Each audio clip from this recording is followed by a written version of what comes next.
ஆண்டவராகிய இயேசுவின் நாமத்தினாலே உங்கள் யாவருக்கும் அன்பின் நல்வாழ்த்துக்கள்.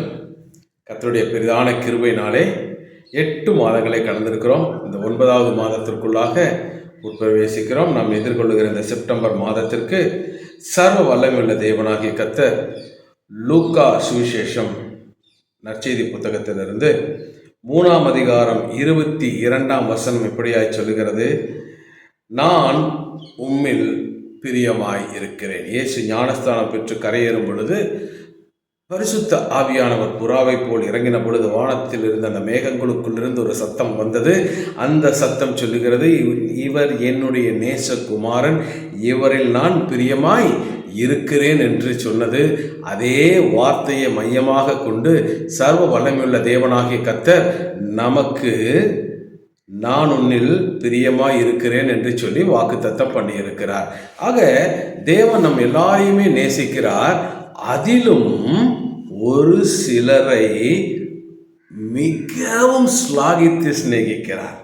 இங்கே மனுக்குலம் முதலே தேவன் உருவாக்கி இருந்தாலும் தன்னுடைய ஒரே பேரான குமாரன் இந்த பூமியிலே பிறந்து மனுக்குலத்தை ரட்சிப்பதற்காக அவர் பிறந்து இந்த பூமியிலே உலக வழக்கத்தின்படியாக வளர்ந்தாலும் பாவம் இல்லாத கரைபடியாத ஒரு மனிதனாக அவர் வாழ்ந்தது உண்மை.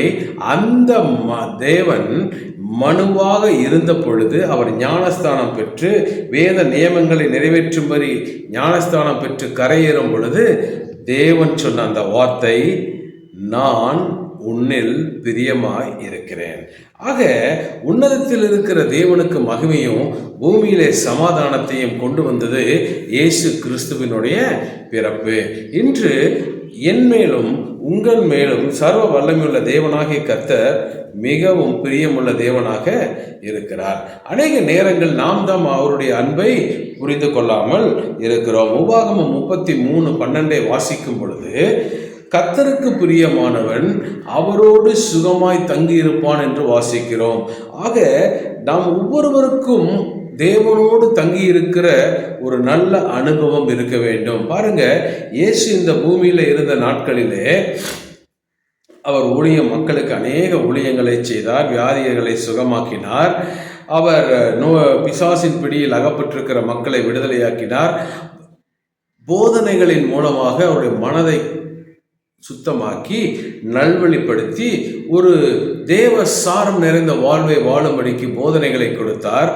ஆனாலும் நாம் அதை எல்லாம் யோசித்து பார்க்கும் பொழுது எல்லாவற்றுக்கும் இடையிலே நேரம் கிடைக்கும் பொழுதெல்லாம் தனித்திருந்தார், ஜெபத்திலே தனித்திருந்தார் என்று சொல்லி நாம் வாசிக்கிறோம். ஆக கர்த்தரோடு தனித்திருக்கிற ஒரு அனுபவம் தேவன் விரும்புகிற ஒரு அனுபவமாக இருக்கிறது. அதுவே தனக்கும் தன் பிள்ளைக்கும் உரிய நேரமாக இருக்கிறது. அந்த நேரத்திலே சர்வ வல்லமையுள்ள தேவனாகிய கர்த்தர் தன் மனதின் ஆழத்தில் இருக்கிறதை எல்லாம் வெளிப்படுத்துகிறார், பேசுகிறார். எனக்கு அன்பான கர்த்தருடைய பிள்ளைகளே, பாருங்க, கர்த்தரோடு தனித்திருக்கிற ஒரு நல்ல அனுபவம் கர்த்தருக்கு பிரியமாய் இருக்கிறது. இன்று அப்படிப்பட்ட அனுபவங்கள் நமக்குள் இருக்கிறதா என்பதை நாம் சோதித்து பார்க்க வேண்டும். சங்கீதம் 147:11 நாம் வாசிக்கும் பொழுது, தமக்கு பயந்து தமது கிருபைக்கு காத்திருக்கிறவர்கள் மேல் கர்த்தர் பிரியமாய் இருக்கிறார் என்று சொல்லி வேதத்தில் வாசிக்கிறோம். ஆக தமக்கு பயந்து அவருடைய கிருபைக்கு காத்திருக்கிற மக்கள் மேல் கர்த்தர் பிரியமாய் இருக்கிறாராம். இன்னைக்கு நாம் எந்த அளவுக்கு கர்த்தருக்கு பயப்படுகிற பயத்தோடு வாழுகிறோம், எந்த அளவுக்கு கர்த்தரோடு இணைந்து காத்திருந்து அவரோடு ஒன்றி இணைந்து பிணைந்து வாழுகிற வாழ்வுக்குள்ளாக போகிறோம் என்பதை நாம் யோசித்து பார்க்க வேண்டும். அந்த ஆங்கிலத்தில் அந்த பிரியமானவன் என்கிறதுக்கு பிலவுட் என்கிற ஒரு வார்த்தையை, அந்த பதத்தை பயன்படுத்துகிறார். இந்த பிலவுட் என்ற வார்த்தைக்கு அன்புக்குரியவர், அருமையானது, பெரிதும் நேசிக்கப்படத்தக்கவர் என்கிற ஒரு பொருளை வேதாகமத்தில் நாம் அதனுடைய சொல்லாளங்களிலிருந்து கற்றுக்கொள்ள முடியும். ஆக நம்முடைய தேவன் நம்மேல் பிரியமாய் இருக்கிறார். குறிப்பாக எல்லாருமேலும் அவருடைய அன்பு மழை போல் பொழிந்தாலும் பனி போல் இறங்கினாலும் தமக்கு பிரியமாக தம்முடைய சமூகத்தில் காத்திருக்கிற மக்கள் மேல் அவருடைய இருதயம் ஏங்கி பொங்கி அவர்களோடு இருக்கிறது உண்மைதான் என்பதை நாம் புரிந்து கொள்ள வேண்டும். ஆக கர்த்தருக்கு பயப்படுகிற பயம் என்கிறதான ஒரு காரியம் கர்த்தருக்கு பிரியமானது. இதை குறித்து நான் யோசித்து கொண்டிருந்த பொழுது, ஒன்று கர்த்தருக்கு பிரியமாக நாம் நடப்பதால் நமக்கு கிடைக்கின்ற ஆசீர்வாதங்கள் என்ன என்பதை குறித்து ஒரு பகுதியாக தியானித்தேன். இன்னொன்று, கர்த்தருக்கு எப்படி நாம் பிரியமாக இருக்க வேண்டும் என்று சொல்லி ஒரு சில குறிப்புகளையும் நான் தியானித்து பார்த்தேன். அதை இன்னொரு நாள் பேசிக்கலாம். இன்னைக்கு கர்த்தருக்கு பிரியமாக நாம் நடக்கும் பொழுது, வாழும் பொழுது நமக்கு என்னென்ன நன்மைகள் கிடைக்கும் என்பதை குறித்து நாம் சுருக்கமாக தியானிப்போம். கர்த்தர் நம்மோடு கூட பேசுவாராக. முதலாவது, கர்த்தருக்கு பிரியமாய் நாம் நடக்கும் பொழுது, சங்கீதங்களின் புத்தகத்தில் 41ஆம் சங்கீதம் 11ஆம் வசனம் சொல்லுகிறது, சத்துரு என்மேல் ஜெயம் கொள்ளாததினால் நீர் என்மேல் பிரியமாய் இருக்கிறீர் என்று நான் அறிவேன் என்று சங்கீதக்காரன் சொல்லுகிறான். இன்னொரு பகுதி சொல்லுகிறது, நீதிமொழிகள் 16:7, ஒருவனுடைய வழிகள் கர்த்தருக்கு பிரியமாய் இருந்தால் அவனுடைய சத்துருக்களும் அவனோடு சமாதானம் ஆகும்படி செய்வார் என்று சொல்லி வேதத்தில் வாசிக்கிறோம். ரெண்டையும் யோசிச்சு பாருங்க. ஒன்று, சத்துருக்களுக்கு மேலாக, அதாவது சத்துரு என்மேல் ஜெயம் கொள்ளாது இருக்கிறதுனாலே கர்த்தருடைய பிரியம் என்மேல் இருக்கிறது என்பதை நான் அறிந்து கொள்ளுகிறேன் என்று சொல்லுகிறார். இன்னொரு பகுதியை சொல்லுகிறது, ஒருவனுடைய வழி கர்த்தருக்கு பிரியமாய் இருக்கும் பொழுது சத்துருவாய் இருக்கிறவன் தேடி வந்து காலில் விழுந்து மன்னிப்பு கேட்டு ஒப்புரவான் என்று சொல்லுகிறது. இரண்டையும் நம்ம யோசிச்சு பார்க்கும் பொழுது, ஒன்றில் சத்துரு அழிக்கப்படுகிறான், ஒன்றில் வந்து ஒப்புரவாகுகிறான். ஆக ஒரு சத்துரு இல்லாத சமாதானமான ஒரு வாழ்க்கையை தேவன் தமக்கு பிரியமான பிள்ளைகளுக்கு கொடுக்கிறார். எனக்கு அன்பான கர்த்தருடைய பிள்ளைகளே, நம்ம கண்ணுக்கு தெரியாத எத்தனையோ சத்துருக்களோடு ஒவ்வொரு நாளும் நாம் போராடி கொண்டிருக்கிறோம். அது சரீர சுகம் என்கிறதான ஒரு சத்துரு, அண்டை வீட்டுக்காரர்கள் என்கிற சத்துரு, வேலை செய்யும் சலத்தில் இருக்கிறதான பொறாமை பிடித்தவர்கள் என்கிற சத்துரு, ஊழியத்திலும் கூட ஒருவருடைய ஊழிய வளர்ச்சியை கண்டு பொறாமைப்படுகிற ஒரு சத்துருக்கள் நிறைய இருக்க தான் செய்கிறாங்க. ஆனாலும் நாம் அவர்களை பார்த்து கலங்கி நிற்கக்கூடாது. அவர்களை பார்த்து ஐயோ இவனால் எனக்கு என்ன ஆபத்து வருமோ என்று சொல்லி தவிக்கக்கூடாது. நம்மை உண்டாக்கின தேவன் ஒருவர் இருக்கிறார், நம்முடைய சிருஷ்டி கர்த்தர் ஒருவர் இருக்கிறார். அவர் நம்மை பாதுகாக்கவும் பராமரிக்கவும் போதுமானவராக இருக்கிறார். அவரை தாண்டி நமக்கு ஒன்றும் சம்பவிப்பதில்லை. அவர் சொல்ல ஆகும், அவர் கட்டளையிட நிற்கும். ஆகவே அவருடைய நிழலுக்குள்ளாக நாம் இருக்கிறோம் என்கிறதான நல்ல உணர்வோடு, அவருடைய பிரசன்னத்துக்குள் வாழ்கிறோம் என்கிறதான உணர்வோடு, அவருடைய வார்த்தையின் கீழ் வாழ்கிறோம் என்கிற உணர்வோடு நாம் வாழும் பொழுது நிச்சயமாகவே நமக்கு தேவன் சமாதானம் உள்ள வாழ்க்கையை தருகிறார். ஆக உங்களை சுற்றி 1000 சத்துருக்கள் இருந்தாலும், உங்களை சுற்றி 1000 10,000 பேர் விழுந்தாலும், உங்களுக்கு அணுகாமல் இருக்க, எதுவும் உங்களை தொடாமல் இருக்க வேண்டுமானால், எதுவும் உங்களை அணுகாது இருக்க வேண்டுமானால், தேவனுடைய செட்டைகளுக்குள் வாழுகிற ஒரு நல்ல அனுபவத்துக்குள் வாருங்கள்.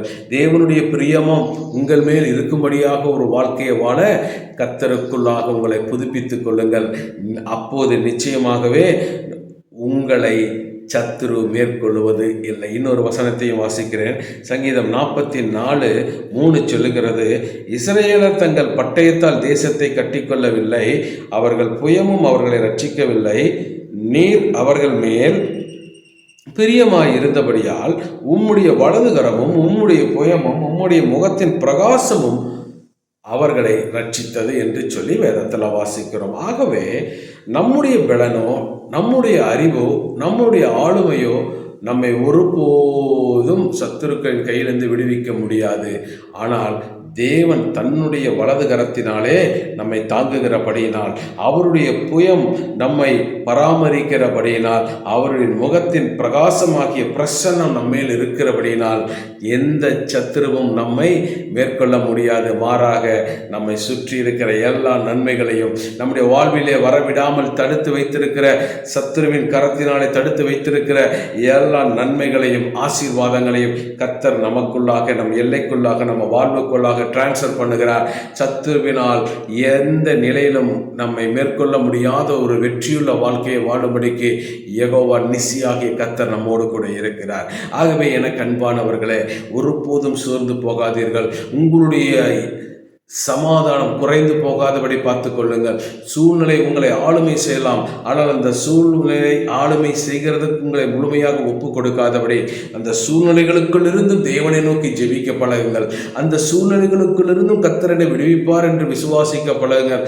இந்த சூழ்நிலைகளை தாண்டி நான் வெளியே வருவேன், தேவன் எனக்கு போதுமானவர் என்று சொல்லி அவரை ஆர்ப்பரிக்கும் பொழுது அவர் நமக்காக கிரியை செய்கிற நல்ல தேவனாக இருக்கிறார். அவர் நம்மை ஒவ்வொரு நாளும், ஒவ்வொரு நேரமும், ஒவ்வொரு நிமிடமும் பாதுகாத்து பராமரிக்கிற நல்ல தகப்பனாக இருக்கிறார்.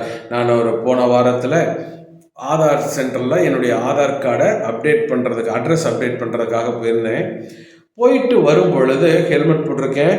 ஆனால் ஒரு வேகமாக வந்த ஒரு வண்டியில் வந்துட்டுருக்கேன். வேகமாக வந்த ஒரு வண்டு என்னுடைய இந்த இந்த இடத்துல அடிச்சது. அது பக்கத்தில் கண்ணை மூடிட்டேன்.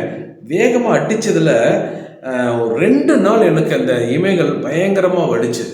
இப்போ நான் வீட்டில் வந்து மூஞ்செல்லாம் கழுவிட்டு உட்காந்து யோசிச்சு பார்க்குறேன், இவ்வளவு வேகமாக வந்த வண்டு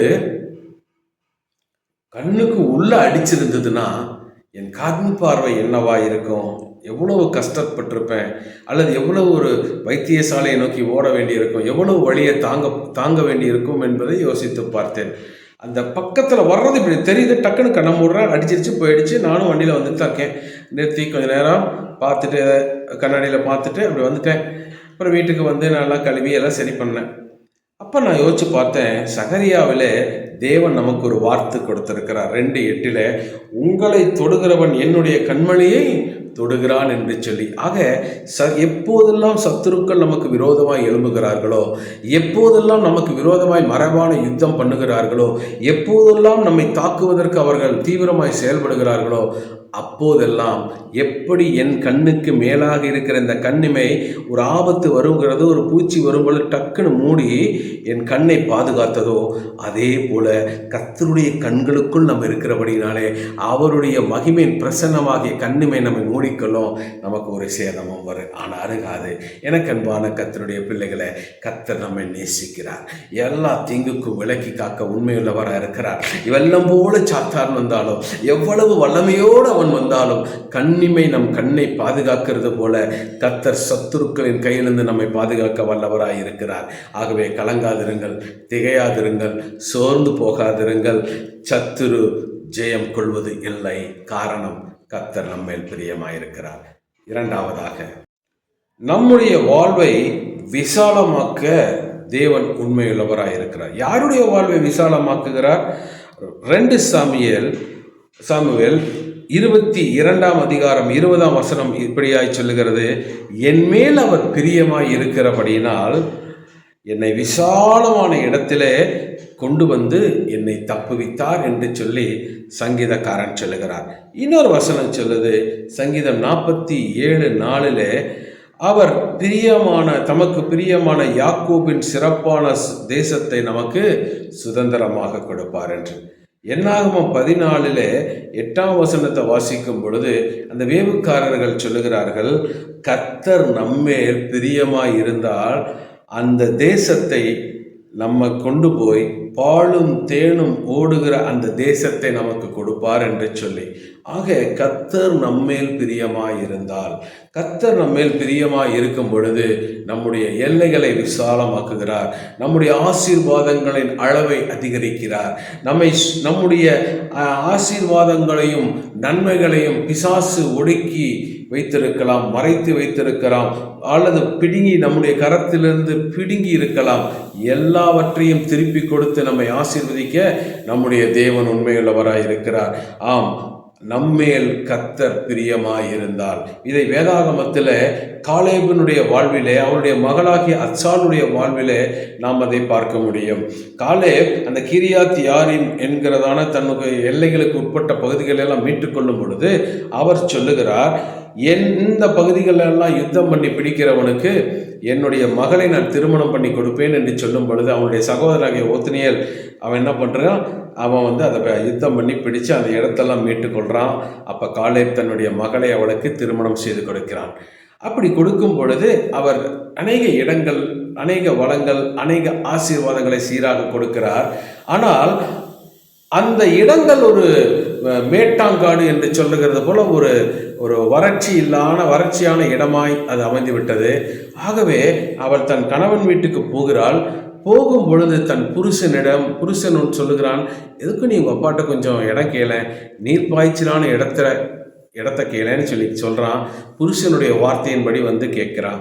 கேட்ட உடனே காலேப் சொல்கிறாரு, உடனடியாக நீர்ப்பாய்ச்சலான இடத்தை கொடுத்து மேல்புறத்திலும் கீழ்ப்புறத்திலும் நீர்ப்பாய்ச்சலான இடத்தை கொடுத்தாள் என்று வேதத்தில் யோசுவாவின் புத்தகம் 15ஆம் அதிகாரத்தில் வாசிக்கிறோம்.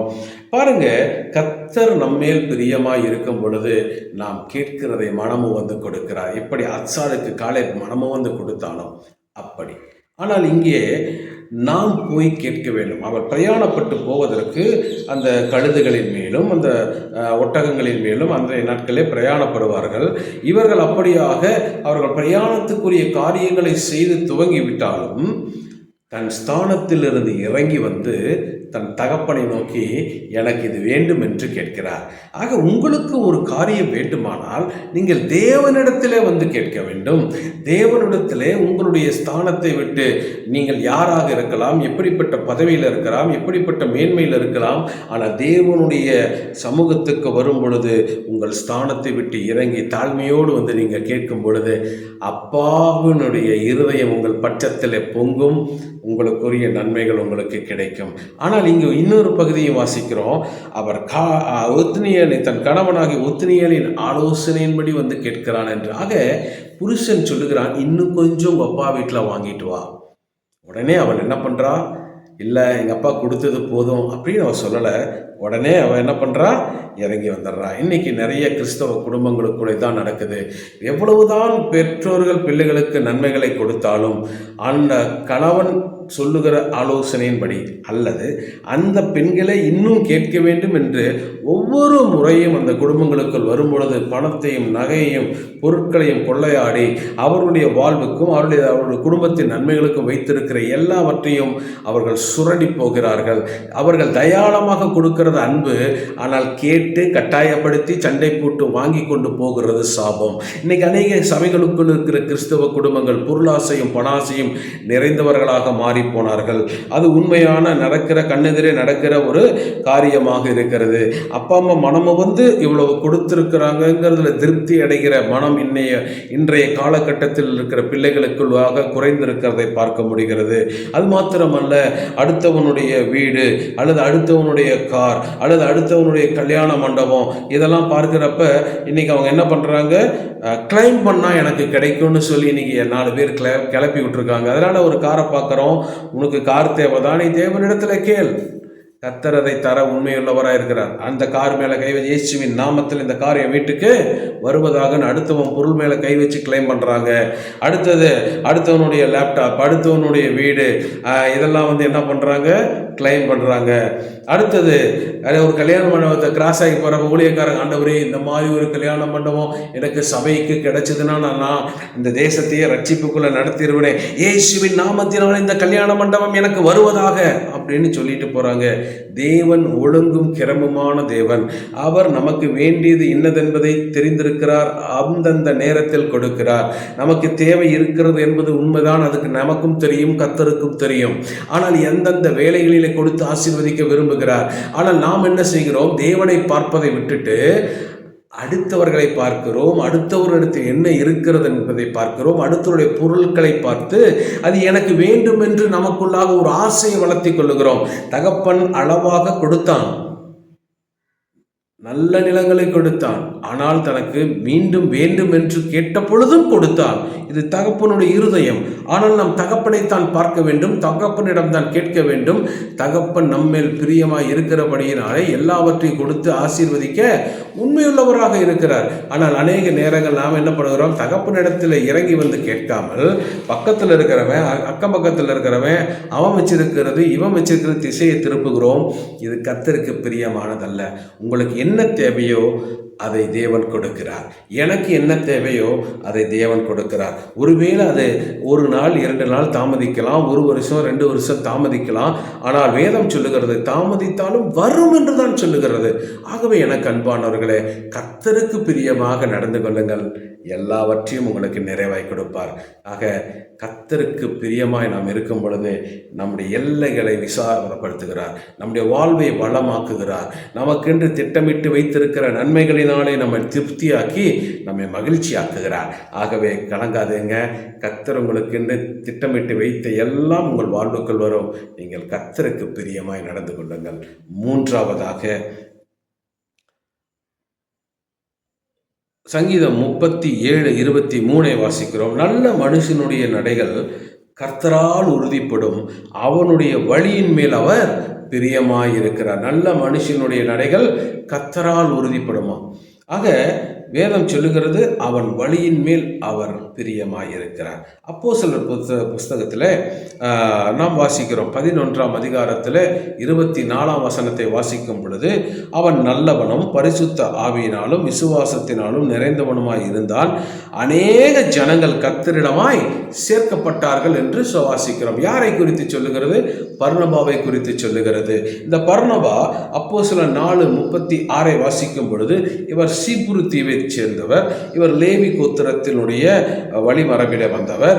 இவர் யோசே, இவருடைய இயற்பெயர் யோசே. யோசே என்பது யோசேப்பினுடைய ஒரு ஓமானமாக வைக்கப்பட்ட ஒரு பெயர் என்று சொல்லி வேதம் நமக்கு சொல்லுகிறது. ஆனால் அப்போஸ்தலர்கள் என்ன செய்தார்களாம்? அவருக்கு பர்னபா என்று சொல்லி பெயரிட்டார்கள். இந்த பர்னபா என்கிறதுக்கு உற்சாகப்படுத்துகிற ஒரு மகன், சன் ஆஃப் என்கரேஜ் என்று சொல்லி அவர்கள் பெயர் வைத்தார்கள். ஏனென்றால் அந்த இயேசு கிறிஸ்துவனிடத்தில் 12 சீசர்கள் மட்டுமல்ல, இன்னொரு 70 சீசர்கள் இருந்தார்கள். அந்த 70 பேரில் இவர் ஒருவராக இருக்கக்கூடும் என்று வேத பண்டிதர்கள் அவர்கள் கருதுகிறார்கள். ஆக எனக்கு அன்பானவர்களே, இந்த பர்னபாவை குறித்து நாம் வேதத்தில் வாசிக்கும் பொழுது இந்த வேதம் சொல்லுகிற ஒவ்வொரு காரியங்களும் ஒரு நல்ல ஒரு ஆச்சரியமான காரியங்கள். அப்போஸ்தலர் 4:27 வாசிக்கும் பொழுது 2 காரியம் சொல்லப்படுகிறது. சபையிலே ஒரு பெரிய ஒரு உபத்திரவம் உண்டானது. அந்த உபத்திரவ காலத்தில் பர்னபா என்கிறவர்கள் ஒரு கணம் கூட பின்வாங்காத ஒரு திட விசுவாசியாய் இருந்த அநேக மக்கள் சிதறடிக்கப்பட்டார்கள். பர்னபா ஒரு திட ஊழியனாய், திட நம்பிக்கையுடைய சீசனாய் இருந்தார். இன்னொரு அது அடுத்தது சபையில் தேவை வந்தது. அந்த தேவை வந்த பொழுது, நெருக்கம் வந்த பொழுது தன்னுடைய சொத்துக்களை எல்லாம் விற்று அப்போஸ்தலர்களுடைய பாதத்தில் கொண்டு வந்து வைத்தார் என்று சொல்லி வேதத்தில் வாசிக்கிறோம். அப்போஸ்தலர் 9:27 வாசிக்கும் பொழுது, சவுல் என்கிறவன் தேவனுடைய அந்த தரிசனத்திற்கு பின்பாக அவர் பவுலாக மாறுகிறார்.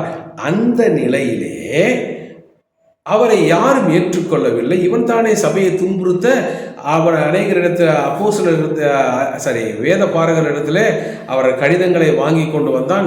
இவனை எப்படி நாம் ஏற்றுக்கொள்ள முடியும் என்று சொல்லி எல்லாரும் அவரை ஏற்றுக்கொள்ள தயங்கின பொழுது பர்னபா என்பவர் துணிச்சலோடு அவரை ஏற்றுக்கொண்டு அவரை எல்லா இடங்களுக்கும் அழைத்து சென்று சாட்சி பகர வைத்தார் என்று சொல்லி வாசிக்கிறோம். மூப்பர்களிடத்தில் நல்ல சாட்சி பெற்றிருந்தார். அப்போஸ்தலர் 15 சபைக்கு அறிவிக்கப்படுகிற ஒரு நல்ல ஒரு அடித்தளமான ஒரு உபதேசத்தை உருவாக்க வேண்டும் என்று சொல்லி அவர்கள் கூடியிருந்த பொழுது அங்கே பர்னபாவும் இருந்தார் என்று சொல்லி நாம் வேதத்தில் வாசிக்கிறோம். மட்டுமல்ல, அற்புத அடையாளங்களுடன் ஊழியம் செய்த நல்ல ஒரு நற்செய்தியாளர் பர்னபா. அவர் அப்போஸ்தலர் 11:24 அதை நாம் வாசிக்க முடியும். அப்போஸ்தலர் 13:1-2 நாம் வாசிக்கும் பொழுது, கர்த்தருடைய ஆவியானவர் பவுலையும் சீலாவையும் பர்னபாவை எல்லாரையும் என்ன பண்றாரு?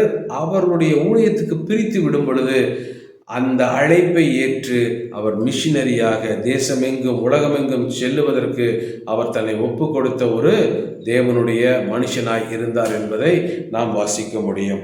அப்போஸ்தலர் 12:25 வாசிக்கும் பொழுது, இளம் தலைமுறை ஊழியர்களை கட்டி எழுப்புகிறதுல அவர் நல்ல ஒரு கை தேறின நல்ல ஒரு தலைவனாக இருந்தார், குட் மென்டோராக இருந்தார். ஆக பர்னபாவுக்கு இப்படி பல கோணங்களிலே அவர் தேவனுக்கு பிரயோஜனப்படுகிற ஒரு தேவனுடைய மனுஷனாக இருந்தார்.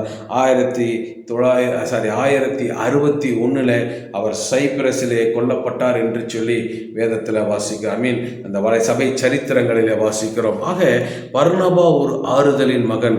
அவருடைய வழியின் மேல் தேவன் பிரியமாய் இருந்தார். அவருடைய வாழ்வை நாம் வாசிக்க வாசிக்க வாசிக்க ஒரு புள்ளியில் துவங்கி அது கிராஃப் மாதிரி கீழே மேலே இசிஜி மாதிரி போகாம அது நேர்கோட்டில் சீராய் மேல்நோக்கி போய் அப்படியே விண்ணரசு வரைக்கும் போகிறதான ஒரு கிராஃப் மாதிரி அது அப்படியே மேலே போயிடுச்சு வரைபடம். இப்படிப்பட்ட ஒரு கிறிஸ்தவ வாழ்க்கையை தேவன் நம்மிடத்தில் எதிர்பார்க்கிறார். நல்ல மனிதனுடைய நடைகள் கர்த்தரால் உறுதிப்படுத்தப்பட்டிருக்கும் என்பதற்கு பர்னபா ஒரு நல்ல ஒரு அடையாளமாக இருக்கிறார். அவர் பாருங்க, ரட்சிப்பில் ஆரம்பித்தார், இரத்த சாட்சியாக தன் வாழ்க்கையை முடித்தார். இன்று உங்களை குறித்த சித்தம் என்ன? உங்களுடைய நடைகள் என்ன? உங்களுடைய வாழ்வு என்ன? நீங்கள் கர்த்தருக்கென்று செய்கிற செயல் என்ற கர்த்தர் உங்களை பயன்படுத்தும்படி நீங்கள் எந்த அளவுக்கு விட்டு கொடுத்திருக்கிறீர்கள்? கர்த்தர் உங்கள் மேல் வைத்த அழைப்பு அதற்கு எந்த அளவுக்கு கீழ்ப்படிந்திருக்கிறீர்கள்? கர்த்தர் உங்களுக்கு கொடுத்த கிருபைகள், வரங்கள், வல்லமைகளை எந்த அளவுக்கு பயன்படுத்துகிறீர்கள்? ஆக தேவன் உங்கள் வாழ்விலே அவர் தான் நினைத்த ஒவ்வொரு காரியத்தையும் செய்ய விரும்புவதற்கு எந்த அளவு விட்டு கொடுத்திருக்கிறீர்கள்? எனக்கு அன்பான கர்த்தருடைய பிள்ளைகளே, கர்த்தர் உங்களை ஆசீர்வதிக்க விரும்புகிறார். கர்த்தர் உங்கள் வாழ்விலே மகிமைப்பட விரும்புகிறார். கர்த்தருடைய கரம் உங்களை தொட்டு ஆசீர்வதித்து மேன்மைப்படுத்த விரும்புகிறது.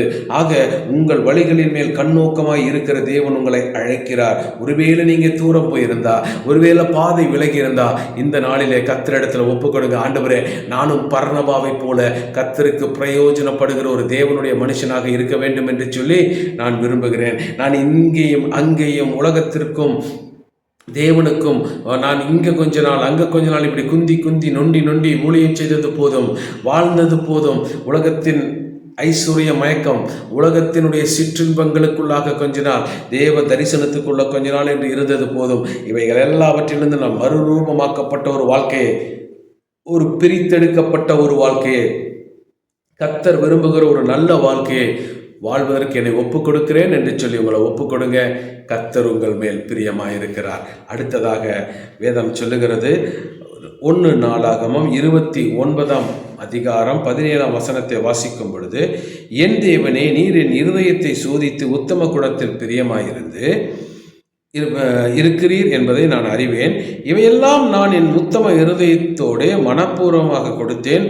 இப்பொழுது இங்கே இருக்கிற உம்முடைய ஜனமும் உமக்கு மனப்பூர்வமாக கொடுக்கிறதை கண்டு சந்தோஷித்தேன் என்று தாவீது சொல்லுகிறார். தாவீது தன் மரணத்திற்கு முன்பாக இந்த ஒரு ஸ்டேட்மெண்ட்டை கொடுக்கிறார், உத்தம குணத்தில் பிரியமாய் இருக்கிறீர் என்று சொல்லி. ஆக சத்துருக்கள் ஜெயம் கொள்ளாமல் இருக்கிறதுனாலே கர்த்தர் பிரியமாய் இருக்கிறார் என்பதை பார்த்தோம். இரண்டாவதாக நாம் அருமையாக தியானித்தது, நம்மை விசாலப்படுத்துகிறார் அல்லது வளப்படுத்துகிறார், ஆசீர்வதிக்கிறார் என்று பார்த்தோம். மூன்றாவதாக நம் நடைகளை எல்லாம் உறுதிப்படுத்தி நல்வாழ்வை வாழ வைக்கிறார் என்று சொல்லி பார்த்தோம். நான்காவதாக உத்தம குணத்தில் பிரியமாய் இருக்கிறார் என்று சொல்லி பார்க்கிறோம். தாவீது ராஜாவினுடைய இந்த வாக்கியம் உண்மையாகவே ஒரு நல்ல ஒரு சென்டென்ஸாக, ஒரு உண்மையுள்ள சென்டென்ஸாக இருக்கிறது. தேவன் அவரை தெரிந்து கொண்ட விதம், அவரை நடத்தின விதம் எல்லாம் நமக்கு தெரியும். வனாந்தரத்திலே தெரிந்தவர், சவுலின் படைகளால் துரத்தப்பட்டவர், மரணத்துக்கும் அவருக்கும் ஒரு அடி தூரம் கொஞ்சம்தான் இருந்தது. அந்த நிலையிலும் கர்த்தர் காப்பாற்றி அவரை அபிஷேகம் பண்ணி அவரை நடத்தி வந்த விதங்களாகட்டும், எல்லா இடங்களிலும் காப்பாற்றின விதங்களாகட்டும், எல்லாமே ஒரு ஆச்சரியமான ஒரு காரியங்கள். ஆனால் அதே தாவீது ஒரு ஆலயம் கட்ட விரும்புகிறார். தேவனுக்குடைய வெட்டிக்கு ஒரு வீடு கட்டணும், தேவனுக்கு ஒரு ஆலயம் கட்டணும்னு விரும்பும் பொழுது, நான் வானத்தையும் பூமியை உருவாக்கின கர்த்தர் தாவீது, நீ கட்டுற ஆலயத்தில் தான் நான் இருப்பேனா அப்படின்னு சொல்லி, நான் உனக்கு வீட்டை கட்டி கொடுக்குறேன்டா அப்படின்னு சொல்லி ஆண்டவர் என்ன பண்ணுறாரு, தாவீதை ஆசீர்வதிக்க ஆரம்பித்தார். அந்த தாவீதினுடைய வாழ்வில் தாவீது சொல்லுகிறார், நீ இரத்த சிந்தின ஒரு யுத்த வீரனாக இருக்கிறதுனால நீ ஆலயத்தை கட்ட முடியாதுன்னு சொல்லிட்டாரு, உன் மகன் கட்டுவான்னு சொல்லிட்டாரு. ஆனால் தாவீது அதோடு நிற்கல. தன் பெற்ற வெற்றிகளிலே, தனக்கு வந்த வரவுகளிலே, தனக்கு கொண்ட எல்லா சுற்றி இருக்கிற எல்லா ராஜாக்களும் கொடுத்த அந்த வரிகளிலிருந்து தங்கம், வெள்ளி, விலை வந்த கற்கள் எல்லாவற்றையும் பிரித்தெடுத்து கர்த்தருக்கென்று ஒரு பங்கு வைத்தான். தனக்கு இந்த பாக்கியம் கிடைக்கவில்லை என்று சொல்லி அவர் சும்மா இருக்கவில்லை. கர்த்தருக்கு கர்த்தருக்கு நான் ஏதாக செய்ய வேண்டும் என்று சொல்லி உத்தம இருதயத்தோடு தன்னுடைய விலை மதிக்க முடியாத ஐஸ்வர்யங்களை எல்லாம் கர்த்தருக்காக பிரித்து எடுத்து வைத்தார். ஆம் பிரியமானவர்களே, தாளமும் தான் கட்ட போறார், எனக்கு என்னன்னு சொல்லி தாவீது நினைக்கல. தானா தேவனுக்கு நான் எப்படியாகிலும் நான் கொடுக்க வேண்டும், உபயோகப்பட வேண்டும் என்று சொல்லி தாவீது இதெல்லாம் எடுத்து வைத்தார் என்று சொல்லி வாசிக்கிறோம். அது மாத்திரமல்ல, இன்னைக்கும் அன்னைக்கு இருந்தது போலவே இன்னைக்கும் அநேக சபைகளுக்கு கொடுக்கிற மக்கள் எல்லாம் பெருகிதான் இருக்கிறாங்க. ஆனா தாவீதை போல உத்தம இருதயத்தோடு கொடுக்கிற மக்கள் இல்லை. இன்று அன்றைய சபைக்கு வருவது இல்லை, வேதத்தை தியானிப்பதில்லை, ஜெபிப்பதில்லை. ஆனால் ஆன்லைனில், நெட் பேங்கிங்கில், அல்லது ஜிபேல எல்லாத்துலேயும் என்ன பண்ணுறாங்க, பணத்தை காணிக்கையை அனுப்பி கொடுக்குறாங்க. காணிக்கையை அனுப்பி கொடுக்கறதுனால மட்டுமே நான் ஆசீர்வதிக்கப்படுவேன், கர்த்தரிடத்திலிருந்து நன்மைகளை பெற்றுக்கொள்ளுவேன் என்கிறதான ஒரு உபதேசம் உண்டு. கர்த்தர் நிச்சயமாக கொடுக்கிறவர்களை ஆசீர்வதிக்கிறார் என்பதை நான் அறிவேன். ஆனாலும் அதற்கும் சில அடித்தளமான ஒரு காரியங்கள் உண்டு. வார்த்தையின்படியாக வாழ வேண்டும். வார்த்தையின் மேல் நின்று சாட்சியுள்ள வாழ்க்கையை வாழ்ந்து கொடுக்கறதை கர்த்தர் அங்கீகரிக்கிறார். நீ சபைக்கே வராமல் நீ கொடுக்கிற காணிக்கை எப்படி தேவனுக்கு பிரியமாக இருக்கும்? ஆகவே நீ ஆன்லைனில் எவ்வளோ சர்வீஸ் அட்டன் பண்ணாலும் சபை மக்களோடு இணைந்து அந்த வார்த்தைகளை கேட்டு ஒரே ஆவியாய் திருவிருந்து எடுத்து அந்த சமூகத்தில் அந்த அப்பத்தை பிடும் பொழுது கர்த்தருடைய ஐக்கியத்தை புதுப்பித்து கொண்டு, மக்களோடு உள்ள ஐக்கியத்தை புதுப்பித்து கொண்டு, நீ ஒரு தேவ மனுஷனாய் எடுத்து உன் இருள சுத்த இருதயத்திலிருந்து கொடுக்கிற காணிக்கையை கர்த்தர் அங்கீகரிக்கிறார் என்று நான் விரும்புகிறேன், நான் சொல்லுகிறேன். வேதாகமத்தில் இன்னொரு வசனத்தை நான் காட்டி கொடுக்கிறேன். 1 சாமுவேல் 15:22 வாசிக்கும் பொழுது சாமுவேல் சொல்லுகிறார், கர்த்தருடைய சத்தத்திற்கு கீழ்ப்படுகிறதை பார்க்கிறோம் சர்வாங்க தகனங்களும் பலிகளும் கர்த்தருக்கு பிரியமாய் இருக்குமோ? பலிகளை பார்க்கிலும் கீழ்ப்படிதலும் மாட்டுக்களாக்களின் நிலத்தை பார்க்கிலும் செவி கொடுத்தலும் உத்தமம் என்று சொல்லுகிறார். வார்த்தை படிக்காத, வார்த்தையை கேட்காத, வேதத்தை ஒரு முறையாகிலும் வாசிக்காத, ஜெபிக்காத ஒரு மனுஷன் அவன் எவ்வளவு கோடி கோடியாய் கொடுத்தாலும் அது கர்த்தருக்கு பிரியமானது அல்ல. அது சபையின் தேவைகளுக்கு உதவும், அது ஊழியக்காரரை வளப்படுத்தும். ஆனால் கர்த்தருடைய இருதய அது அப்ரூவல் ஆகுமா என்பதை நாம் யோசித்து பார்க்க வேண்டும். வேதாகமத்தில் இதே ஒரு அழகான ஒரு சம்பவத்தை பரிசுத்த ஆவியானவர் நமக்கு ஆதியாகமத்தில் எழுதி கொடுத்திருக்கிறார். ஆதியாகமத்தில் 27ஆம் அதிகாரத்தை வாசிக்கும் பொழுது ஈசாக்குக்கு வயதாகிவிட்டது. அந்த ஈசாக்கு ஏசாவை அழைத்து, நீ உன்னுடைய அம்பரா துணியை எடுத்துக்கொண்டு வனத்துக்கு போய் சிறந்த மிருகத்தை வேட்டையாடி அதை என் மனதிற்கு ஏற்றபடி எனக்கு பிரியமானபடி செய்து கொண்டு வா, நான் சாப்பிட்டு அதற்கு பிறகு உன்னை நான் ஆசீர்வதிக்க வேண்டும் என்று சொல்லி ஏசாவுக்கு சொல்லுகிறார். ஏசாவும் வனாந்தரத்திற்கு வேட்டையாட போகிறார். இந்த ஏசா என்கிறவன் ஒரு உலக மனிதனுக்கு ஒப்பாக இருக்கிறான். தன் அறிவினாலே, தன் பலத்தினாலே, தன் திறமையினாலே நான் போய் தேடி பிடித்து ஓடி உழைத்து அதை வேட்டையாடி சமைத்து கொண்டு வருவேன், ஈசாக்காகிய தன் தகப்பனுக்கு கொண்டு வருவேன் என்று சொல்லி அவன் போகிறதை பார்க்கிறோம். ஆக உலகத்தினுடைய மனிதர்கள் ஓடி உழைக்கிறார்கள், அந்த உழைப்பினுடைய ஒரு பகுதியை சபைக்கு கொண்டு வருகிறார்கள் என்பது உண்மைதான். அதிலே நம்ம ஒரு ஃபேன் வாங்கலாம், ஏசி வாங்கலாம், கீபோர்டு வாங்கலாம், நல்ல ஒரு பேக்ட்ராப் அடிக்கலாம், கேமராவில் வாங்கலாம், ரெக்கார்ட் பண்ணலாம், மக்களுக்கு சேர்ஸ் வாங்கி போடலாம். இது சபைக்கு உதவும், நான் இல்லை என்று சொல்லவில்லை. ஆனால் ஈசாக்கு கேட்டது என்ன? எனக்கு பிரியமாய் இருக்கிறதை ருசியுள்ள பதார்த்தங்களாக சமைத்து கொண்டு வா. ஆக ஒரு உலக மனிதன் கொண்டு வருகிறது சபை தேவைக்கு உதவும், உலக மனிதன் கொண்டு வருகிறது பாஸ்டருடைய தேவை, குடும்பத்திற்கு பிழைப்பாகும். ஒரு உலக மனிதன் சபைக்கு கொண்டு வருகிறது அந்த இடத்திலே எல்லா தேவைகளையும் பூர்த்தியாக்க உதவும், ஒரு ஊழியம் செய்வதற்கு உபகரணங்கள் வாங்குகிறதற்கு உதவும். நான் இல்லை என்று சொல்லவில்லை. ஆனால் தகப்பன் சொன்னது என்ன? நீ எனக்கு பிரியமாய் இருக்கிற வண்ணமாக ருசியுள்ள பதார்த்தங்களாக சமைத்து கொண்டு வா. ஆக ஒரு சபைக்கு வராதவனுக்கு சபைக்கு கொடுத்து உதவ முடியும், ஒரு போதகருக்கு கொடுத்து உதவ முடியும், ஒரு நற்செய்தி பணிக்காக கொடுத்து உதவ முடியும். ஆனால் அங்கே கேட்டது என்ன? தகப்பன் கேட்டது என்ன?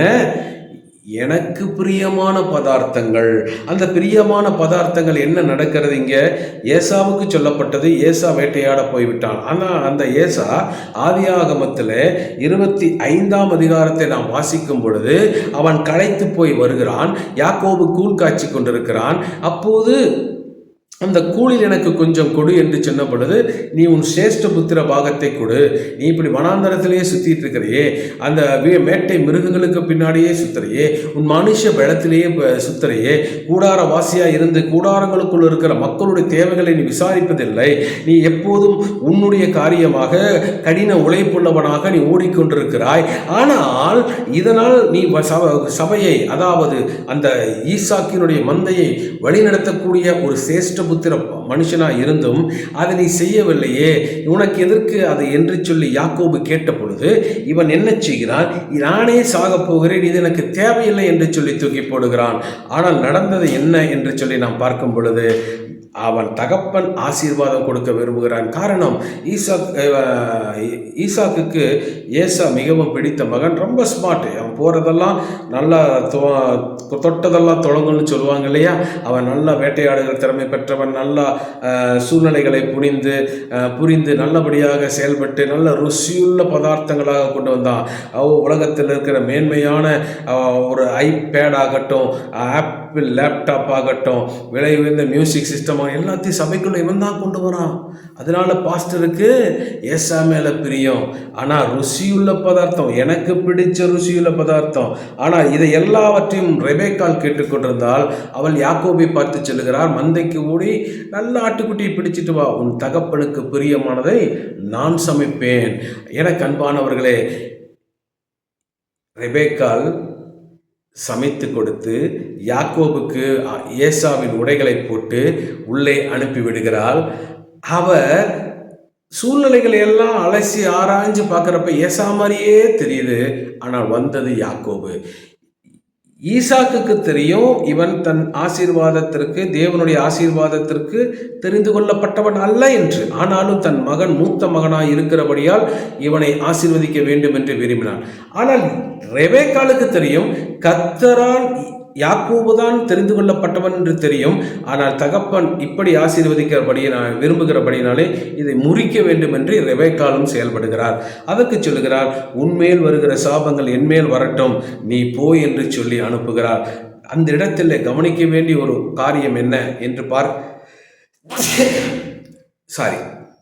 அந்த இடத்துல பார்க்க வேண்டிய காரியம் என்ன, உன் தகப்பனுக்கு பிடிக்கும்படி பிரியமான பதார்த்தங்களை நான் சமைப்பேன். சபையாகிய ரெபேக்காளுக்கு தெரியும் தகப்பனாகிய இயேசுவுக்கு, அதாவது ஏசாவுக்கும் யாக்கோபுக்கும் தகப்பன், ரெபேக்காளுக்கு புருஷனுக்கு என்ன பிடிக்குன்னு பொண்டாட்டிக்கு தெரியும். நீ வா மகனே, நான் உனக்கு செஞ்சு தரேன்னு சொல்லி ரெபேக்காள் செஞ்சு கொடுத்தாங்க. ஈசாக்கு யாக்கோபை ஆசீர்வதித்தார். ஆகவே எனக்கு அன்பானவர்களே, நன்றாக புரிந்து கொள்ளுங்க, வாக்குத்தத்தம் சபைகளுக்குள் இருக்கிற தேவனுடைய பிள்ளைகளுக்கு மேல சபை கொண்டு வரும். நீங்க சபைன்னு போறீங்க, எல்லாரும் திட்டிருப்பாங்க. வேலைக்கு போகாம சபைன்னு போற மாதிரி இவன் உருப்பிடுவானா, இவன் கூட்டத்துக்கு போறானே உருப்பிடுவானா, இவன் பைபிளை தூக்கிட்டு போறானே உருப்பிடுவானா, இவன் மியூசிக் வாசிக்க போறானே உருப்பிடுவானா, ஊழியம்னு போறானே, இவன் என்னத்தை சாதிக்க போறான், என்ன இப்படி போறான், வயசாகிடுச்சே, வேலைக்கு போனால் நான் பொண்ணு தருவாங்க, இப்படியெல்லாம் இன்னைக்கு உலகத்துல ஆண்டவருக்காக ஓடுகிற அந்த விதித்தெடுக்கப்பட்ட தேவ பிள்ளைகளை பார்த்து உலகம் சொல்லுகிற வார்த்தை தான். ஆனா சபை சொல்லுது, ஒரு குறிப்பிட்ட காலம் வரும் பொழுது உலகத்தில் இருக்கிற மனுஷனுக்கு எல்லாத்தையும் சம்பாதிக்க தெரியும், ஆனா அப்பாவுக்கு பிடித்த பதார்த்தம் என்னன்னு தெரியாது. நீ எங்கோடையே இருந்த, நீ எங்கோடையே வாழ்ந்த, நீ எனக்காகவே ஊழியம் செஞ்ச, எனக்காகவே வாழ்க்கையை அர்ப்பணிச்ச சபையாகிய நான் எப்படி சும்மா இருக்க முடியும் என்று சொல்லி அந்த ரெபேக்காளாகிய தாய் என்ன செய்கிறார், வாக்குத்தத்தங்களை யாக்கோபுக்கு நேராக திருப்பி விட்டு ஆசீர்வாதத்தை கொண்டு வருகிறார். ஆக நீங்க எவ்வளவுதான் சம்பாதிச்சாலும் நீங்கள் கொண்டு வருகிறது உங்கள் சபையிலே ஒரு பொருளாக இருக்கலாம். அப்பாவுடைய இருதயத்திற்கு, புருஷனுடைய இருதயத்திற்கு சமைக்க தெரிந்தது ரெபேக்காளுக்குத்தான், சபைக்குத்தான். ஆக சபைக்க தெரிந்த ரெபேக்காட்கள் தான் இன்றைய நாளிலே வாக்குத்தத்தம் பெற்று பெற்ற பிள்ளைகளை ஆசீர்வதிக்க நடத்துகிறார்கள். ஆகவே எனக்கு அன்பான கர்த்தருடைய பிள்ளைகளே, உங்களுடைய வாழ்க்கையில உத்தம குணத்தோடு நீங்கள் செய்கிற ஒவ்வொரு காரியத்தையும் கர்த்தர் பார்க்கிறார். அந்த ஒவ்வொரு காரியத்துக்கும் பிரதிபலன் கொடுக்கிறார். உலகம் உங்களை ஒருவேளை அங்கீகரிக்காமல் போகலாம். உலகத்திலே நீங்கள் ஓடி ஓடி ஓடி உழைத்து உழைத்து தேஞ்சு போயிருக்கலாம். அதன் நிமித்தம் அந்த பலன்கள் எல்லாமே சபைக்கென்று நீங்கள் இறைத்திருக்கலாம். ஆனாலும் ஈசாக்குக்கு பிடித்த பதார்த்தம் செய்ய உலக மனுஷனுக்கு தெரியாது. மனைவியாகிய ரெபேக்காளுக்கு தான் தெரியும், சபைக்குத்தான் தெரியும். சபைக்கு வாங்க, அடங்கி இருங்க, வார்த்தைகளின் கீழே இருங்க, அபிஷேகத்துக்குள்ள வாங்க, அந்த வரங்களை எல்லாம் பெற்று அதை பயன்படுத்த துவங்குங்க. கர்த்தருடைய நாமத்திற்காக ஓட உங்களை அர்ப்பணிங்க. நீங்கள் உலகத்தில் சம்பாதிக்கிற எல்லா சம்பாதனையை காட்டிலும் சபைக்குள்ளாக நீங்கள் செய்கிற சின்ன சின்ன வேலை பரலோக ராஜ்யத்துக்கு பிரியம், அநேக மக்களை உள்ளே கொண்டு வரும். அதன் நிமித்தம் தேவ ராஜ்யம் மகிமைப்படும். ஆக உத்தம குணத்தில் நீங்கள் இருப்பது கர்த்தருக்கு பிரியம். ஐந்தாவதாக, கடைசியாக, கர்த்தருக்கு சித்தமானதை பாபிலோனில் செய்வான். யாராம்? கர்த்தருக்கு பிரியமானவன். ஏசாயா 48:14 சொல்லுகிறது, நீங்கள் எல்லாரும் கூடி வந்து கேளுங்கள், கர்த்தருக்கு பிரியமானவன் அவருக்கு சித்தமானதை பாபிலோனிலே செய்வான். ஆக கர்த்தருடைய சித்தத்தை செய்கிறவன் கர்த்தருக்கு பிரியமாகவே இருப்பான். ஆகவே நல்லாக புரிந்து கொள்ளுங்க. வேதாகமத்தில் ஒரு நல்ல ஒரு கடினமான ஒரு சூழ்நிலை உண்டு. இயேசு கிறிஸ்துவை சிலுவையிலே அடிப்பதற்கு முன்பாக அவரை அரெஸ்ட் பண்ணி கூட்டிகிட்டு போகிறாங்க. அதற்கு பிறகு விசாரணை செய்யப்படுகிறது. தண்டனை வரை சவுக்கில் அடிக்கிறாங்க. கடைசியாக கொல்கொதாவுக்கு போகும்படியாக அவரை அடித்து தெருவிலே வீதியிலே கொண்டு போகும் பொழுது ஒரு அழகான ஒரு சம்பவம் நடக்கிறதை பார்க்கிறோம். அங்கே வடக்கு ஆப்பிரிக்க பகுதிகளில் இருக்கக்கூடிய அந்த சிரேனே ஊரை சேர்ந்த ஒரு சீமோன் என்கிற மனிதன் அந்த வழியாக போகிறான். கிட்டத்தட்ட 1200 கிலோமீட்டர் மைல்களுக்கு மேல் இருக்கக்கூடிய இடத்திலிருந்து பிரயாணப்பட்டு எருசலேமில் இருக்கிற தேவனை வழிபட வந்தவன். இவனுக்கு இயேசு என்றால் யார் என்று தெரியாது. இவன் யெகோவா தேவனை பார்க்கும்படி வந்தவன். ஆனால் அவர்தான் இயேசு என்கிற ஒரு தேவனுடைய குமாரன் என்று அவருக்கு தெரியாது. அவன் பார்த்த வரையில் சிலுவையில் அடிக்கப்பட்டவர்களும் சபிக்கப்பட்டவர்களும் தண்டிக்கப்பட்டவர்களும் கொடிய தண்டனைக்கு நியமிக்கப்பட்டவர்களாகவே தான் அவன் பார்த்தான். ஆனால் இங்கே நடக்கிற சம்பவத்தை நீங்கள் வாசிக்கும் பொழுது மத்தேயு 27:32 சிரேனே ஊரானாகிய சீமோன் எனப்பட்ட ஒரு மனுஷனை அவர்கள் கண்டு அவருடைய சிலுவையை சுமக்கும்படி அவனை பலவந்தம் பண்ணினார்கள். இப்போ என்ன நடக்குது? இயேசுனால சிலுவையை சுமக்க முடியலை. காரணம், முழுவதும் அலக்கழிச்சாங்க, அடித்தாங்க, ரத்தம் வெளியே போயிடுச்சு. இதனால சரீரத்தில் ஒரு களைப்பு. இப்போ அந்த சிரேனே ஊர் சீமோன் போகிறான். அவனை பார்த்தோன்னே அந்த போர் வீரன் கூப்பிட்றான், டே இங்கே வாடா அப்படிங்கிறான். இவனுக்கு பக்குது, என்ன எதுக்குடா கூப்பிட்றான் இவன் அப்படின்னு பார்க்குறான். இப்போ இவனுக்குள்ள பல கேள்விகள் மனதுக்கு வருகிறது.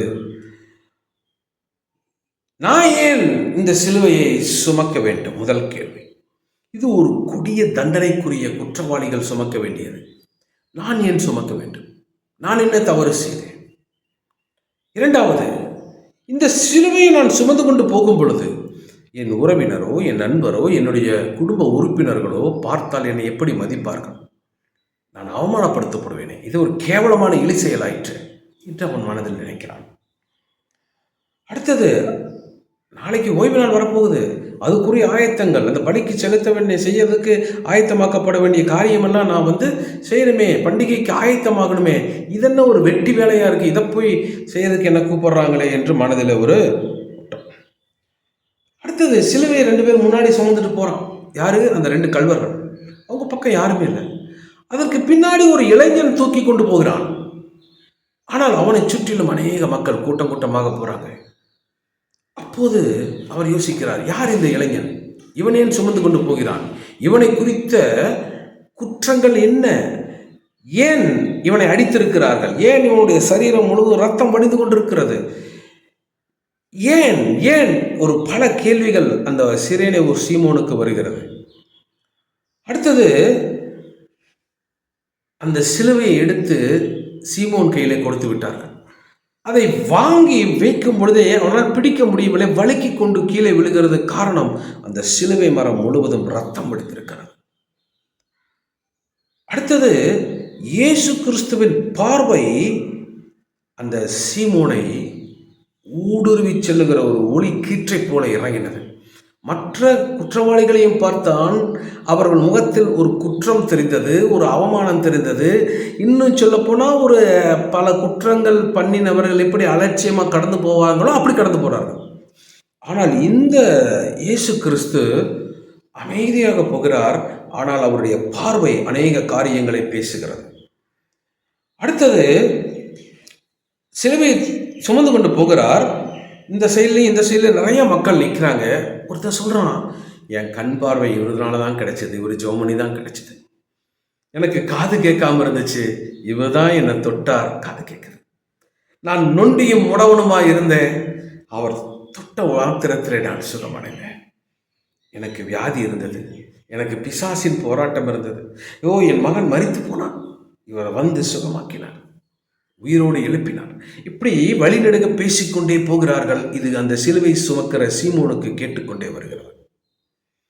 அதற்கு இன்னும் கொஞ்சம் தூரம் தூக்கிட்டு போறார். அநேக பெண்கள் வந்து அழுகிறாங்க. அப்ப இயேசு பார்க்கிறார், எனக்காக அழுகாம உங்களுக்காகவும் உங்கள் பிள்ளைகளுக்காகவும் உங்கள் பட்டணங்களுக்காக உங்கள் தேசங்களுக்காக அழுங்கள் என்று சொல்லிட்டு போறார்.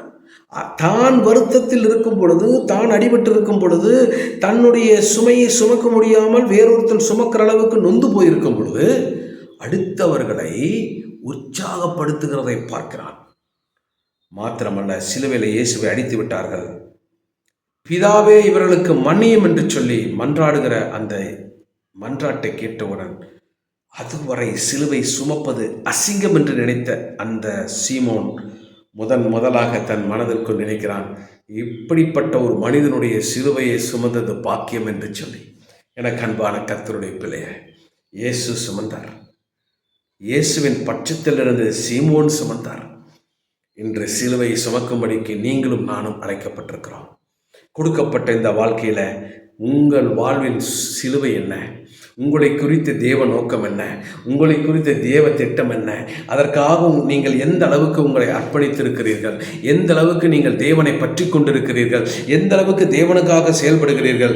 தேவனுக்காக ஒரு ட்ராக்ஸ் கொடுக்கறதாகட்டும், ஒரு தனிப்பட்ட ஒரு இவாஞ்சலிசம் காஸ்பல் சொல்கிறதா இருக்கட்டும், அல்லது ஒரு ப்ரேயர் செஷன் ஆகட்டும், அல்லது ஒரு இசை ஊழியமாகட்டும், மருத்துவமனை ஊழியமாகட்டும், திருப்பிரசங்கமாகட்டும், அல்லது ஆலோசனை கொடுக்கிற ஊழியமாகட்டும், அல்லது உங்களுடைய விளைவிலை கொடுக்கிறதான ஒரு கிவிங் ஊழியமாகட்டும், ஏதாகிலும் ஒன்றை எப்போதாகிலும் அல்ல, ஒவ்வொரு நாளும் ஒவ்வொரு நேரமும் அல்லது உங்களுக்கு சமயம் வாய்க்கும் பொழுதெல்லாம் கர்த்தருக்காக செய்வதற்கு உங்களை அர்ப்பணித்துக் கொள்ளுங்கள். அது உங்கள் மேல் வைக்கப்பட்டிருக்கிற சிலுவை என்பதை தள்ளிவிடாதிருங்கள். சிலுவை ஒரு அவமான சின்னம், சிலுவை ஒரு கொடிய தண்டனை, சிலுவை ஒரு சுமக்க முடியாத பாரம். சிலுவையிலே என்னையும் ஒருவேளை இயேசுக்கு முடியல, போகிற வழியில் செத்து போயிட்டா, என்னை தூக்கி அதில் அடிச்சுட்டா என் வாழ்க்கை போயிடும், என் எதிர்காலம் போயிடும், என் பிள்ளைகள் போயிடுவாங்க, எனக்குன்னு ஒரு எதிர்காலமே இருக்காதே அப்படின்னு சொல்லி தனக்குள் ஒரு பயம், எதிர்காலத்தை குறித்த ஒரு பயம் இருந்தது. நான் ஏன் சுமக்க வேண்டும் என்ற ஒரு கேள்வி இயேசு சிலுவை சுமந்த பிறகு சீமோனுக்கு மாறினது. அந்த சிலுவை சுமப்பதை பாக்கியமாக கொண்டான். எனக்கு அன்பான கர்த்தருடைய பிள்ளையே, உங்களை குறித்த நோக்கம் என்ன? உங்களை குறித்த சிலுவை என்ன? நீங்கள் சிலுவை சுமக்க தயாரா? நிச்சயமாகவே நீங்கள் அப்படி ஒரு வாழ்க்கையை கர்த்தருக்காக வாழ உங்களை ஒப்பு கொடுக்கும் பொழுது கர்த்தருக்கு பிரியமானவன் அவருக்கு சித்தமானதை பாபிலோனில் அல்ல எங்கும் செய்வான் என்பதை நாம் உணர்ந்து கொள்ள வேண்டும். ஆக ஒரு கலசம் தண்ணீராவது முண்டு கொடுக்கும் அளவுக்கு உங்கள் வாழ்வை கர்த்தருக்கு பிரியமாக வாழ ஒப்பு கொடுங்கள். கர்த்தர் உங்கள் மேல் பிரியமாக இருக்கிற 5 காரியங்களை சொன்னேன். 1, கர்த்தர் உங்கள் மேலே பிரியமாக இருக்கும் பொழுது உங்களுக்கு எப்போதும் ஒரு ஜெயமுள்ள வாழ்க்கை தான் இருக்கும். பிரச்சனை இருக்கும், வேதனை இருக்கும், நிந்தை இருக்கும், அவமானம் இருக்கும், ஆனால் இறுதி ரிசல்ட்டில் நீங்கள் தான் ஜெயிப்பீங்க. காரணம், கர்த்தர் உங்கள் மேல் பிரியமாக இருக்கிறார். கர்த்தர் உங்களை விசாலத்தில் வைத்து உங்களுக்கு வாக்களிக்கப்பட்ட நன்மைகளாய் கொடுத்து உங்களை திருப்தியாக்குவார். காரணம், கர்த்தர் உங்கள் மேல் பிரியமாக இருக்கிறார். உங்களுடைய வாழ்வின் மேல் அவர் அக்கறை உள்ளவராக இருந்து நல்வழிப்படுத்தி அவர் மென்மேலும் ஆசீர்வதிக்கும்படிக்கு உங்கள் மேல் பிரியமாய் இருக்கிறார். ஏனென்றால் நல்லவனுடைய வாழ்க்கை வழிகள் எல்லாம் கர்த்தராலே ஆசீர்வதிக்கப்படும். அடுத்ததாக, உங்கள் உத்தம குணத்தில் பிரியமாய் இருந்து உங்கள் வாழ்வையும் ஆசீர்வதித்து உங்கள் மூலம் அநேகருடைய வாழ்வை ஆசீர்வதிக்க தேவன் விரும்புகிறார். அடுத்ததாக, ஆண்டவருடைய சித்தம் கர்த்தருக்கு பிரியமானவன் மேல் வருகிறது. இன்று உங்கள் மேல் அந்த சிலுவை வருகிறது. இதை சுமர்ந்து நடங்க. நீங்கள் கர்த்தருக்கு பிரியமாய் இருப்பீங்க. உங்கள் வாழ்க்கை அநேகருக்கு ஒரு ஆசீர்வாதமான வாழ்க்கையாக இருக்கும். எல்லாரும் தலைகளை தாழ்த்தி ஜெபிப்போம். கர்த்தர் உங்கள் மேல் பிரியமாய் இருக்கிறார். இயேசு மேல் எப்படி பிரியமாய் இருந்தாரோ, எப்படி வானத்திலிருந்து ஒரு சத்தம் வந்து அதை அத்தாட்சியாக இட்டதோ, அதை போலவே உங்கள் மேலும் என் மேலும் கர்த்தர் பிரியமாய் இருக்கிறார். அந்த பிரியமான தேவனுக்கு உகந்த பிள்ளைகளாக வாழும்படி நம்மை அர்ப்பணிப்போம். கர்த்தர் நம்மை நடத்துவார், ஆசீர்வாதமாய் வைப்பார், மகிமைப்படுவார். ஜெபிப்போம். பரலோக தகப்பனே, இந்த வார்த்தையை கேட்ட ஒவ்வொரு தேவ பிள்ளைகளுக்கு மேலாக ஒரு கரம் இருக்கட்டும். சத்துருவுகளுக்கு மேலாக ஒரு வெற்றி தாருங்க. விசாலத்தில் வைத்து வளப்படுத்துங்க. ஆண்டவரே, நன்மையின் பாதைகளிலே நடத்தி சீரான ஒரு ஆவிக்குரிய வாழ்க்கையை கொடுத்து அநேகருக்கு பிரயோஜனப்படுத்துங்க. ஆம் தேவனே, உங்கள் கரம் அவங்க மேலே இருக்கட்டும்பா. உத்தம குணத்தில் நடத்துங்க. கர்த்தருக்கு கோடி கோடியாய் கொடுப்பது பாக்கியம். அதிலும் மேலான ஒரு பாக்கியம் அவர் இருதயத்தை புரிந்து நடப்பது, அவருடைய வார்த்தையின்படி உத்தமமாய் நடப்பது, அவருக்கு பிரியமானதை சமைத்து கொடுப்பது. அப்படியாக உமது பிள்ளைகள் வாழ உதவி செய்யுங்க. கடைசியாக சிலுவையை சுமந்து கொண்டு அவர் சித்தம் நிறைவேற்ற கர்த்தாவே நீர் உதவி செய்யுங்க. இருதயத்தின் வேண்டுதல்களை எல்லாம் அருள் செய்யுங்க. அவர் வாழ்வில் இருக்க தடைகளை எல்லாம் உடைங்க. தரித்திரங்களுக்கு விளக்குங்க, அந்தகார ஆவிகளுக்கு விளக்குங்க, வியாதிகளுக்கு விளக்குங்க, போராட்டங்களுக்கு விளக்குங்க. சமாதானத்தை கொடுத்து நிறைவாழ்வை கொடுத்து ஆசீர்வதித்து இந்த பூமியில் உயர்த்தி உமது பிள்ளைகளை வாழ வைக்கும்படி ஜெபிக்கிறேன். ஆசீர்வதிங்க. கிருபைக்குள் ஒப்பு கொடுக்கிறேன். வழி நடத்துங்க. இயேசுவின் மூலம் ஜெபிக்கிறேன் நல்ல பிதாவே. ஆமென். ஆமென். God bless you, my dear brothers and sisters. கர்த்தர் உங்களை ஆசீர்வதிப்பார். கர்த்தர் உங்களை நேசிக்கிறார். உங்கள் பேரில் பிரியமாக இருக்கிறார். God bless you.